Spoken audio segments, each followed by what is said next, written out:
P T I نے chairman senate کی تجویز مسترد کر دی. معاملہ سینٹ کا نہیں اتفاق رائے کا ہے. شاہ محمود قریشی کی گفتگو حکومتی عمل غیر سنجیدہ قرار دے دیا. اس کی آج کی سماعت مکمل. لگتا ہے حکومت صرف پاس کھیل رہی ہے. ہدایت جاری کر رہے ہیں نہ ہی کوئی ٹائم لائن جاری کر رہے ہیں. عدالت مناسب حکم نامہ جاری کرے گی. چیف جسٹس کے ریمارکس. پی ٹی آئی کی حکومت کو آج ہی مذاکرات کی پیشکش. بات چیت کے لیے دوپہر 4 بجے تک پارلیمنٹ میں موجود رہیں گے. شاہ محمود قریشی کی گفتگو. فواد چودھری کا مذاکرات کا خیر مقدم. 2-3 دن میں فیصلہ کرنے کا مطالبہ. شیخ رشید نے مذاکرات حکومت کی وقت ضائع کرنے کی سازش قرار دے دیا. پی ٹی آئی سے مذاکرات کے لیے حکومتی نام 3-4 گھنٹے میں فائنل ہو جائیں گے. سیاست کا مستقبل سیاستدانوں کو ہی طے کرنے دیا جائے. وکیل فاروق ایچ نائک کے دلائل. کوشش ہوگی دونوں کمیٹیوں کی آج پہلی ملاقات ہو جائے. اٹارنی جنرل کا مکالمہ. سیاسی کشیدگی دور کرنے کے لیے چیئرمین سینٹ متحرک صادق سنجرانی کا مذاکرات کے لیے خصوصی کمیٹی تشکیل دینے کا فیصلہ. قائد ایوان اسحاق ڈار اور قائد حزب اختلاف شہزاد وسیم کو خط لکھ کر نام مانگ لیے. 10 رکنی ٹیم میں حکومت اور اپوزیشن کے 4 ارکان شامل ہوں گے.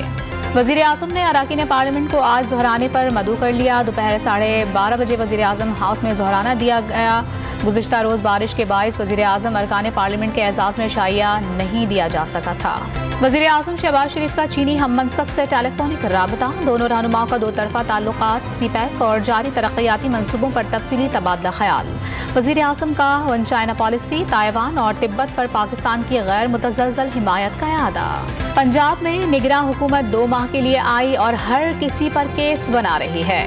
ہمارے خلاف بھی مقدمات درج کیے گئے. شریف خاندان نے عوام کی بھلائی کا کوئی کام نہیں کیا. پرویز الہی کی میڈیا سے گفتگو. خضدار میں قومی شاہراہ کے قریب گاڑی میں دھماکہ. SHO CDD شربت خان عمرانی جاں بحق ہو گئے. پولیس نے علاقے کو گھیرے میں لے کر شواہد اکٹھے کرنا شروع کر دیے. خیرپور میں کراچی ایکسپریس کی بوگی میں آگ لگنے سے خاتون اور بچوں سمیت ایک ہی خاندان کے 7 افراد جاں بحق.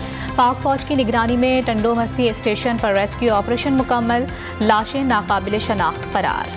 کراچی کے علاقے 2 دریا میں ریسٹورنٹ کے قریب سے 2 بچیوں کا مبینہ اغوا. درخشاں پولیس نے 2 دن کی تاخیر سے واقعے کا مقدمہ درج کر لیا. کراچی کے علاقے گلستان جوہر پہلوان گوٹ میں ڈاکوؤں کی فائرنگ سے سیکیورٹی گارڈ جاں بحق. ملزمان سیکیورٹی گارڈ سے رائفل بھی چھین کر فرار ہو گئے. کراچی ایئرپورٹ پر بیرون ملک سے آئے 3 مسافروں میں منکی پاکس کی علامات. تینوں کو بھٹائی آباد سینٹر منتقل کر دیا گیا. DG ہیلتھ سینٹ کی منکی پاکس کیسز کی تردید. کراچی میں کل سے 1 مئی تک معتدل اور تیز بارشوں کا امکان. تمام محکموں کو الرٹ کر دیا. ماہی گیروں کو سمندر میں جانے سے روک دیا گیا. اور پاکستان اور نیوزی لینڈ کے درمیان ون ڈے سیریز کا پہلا میچ آج راولپنڈی میں کھیلا جائے گا.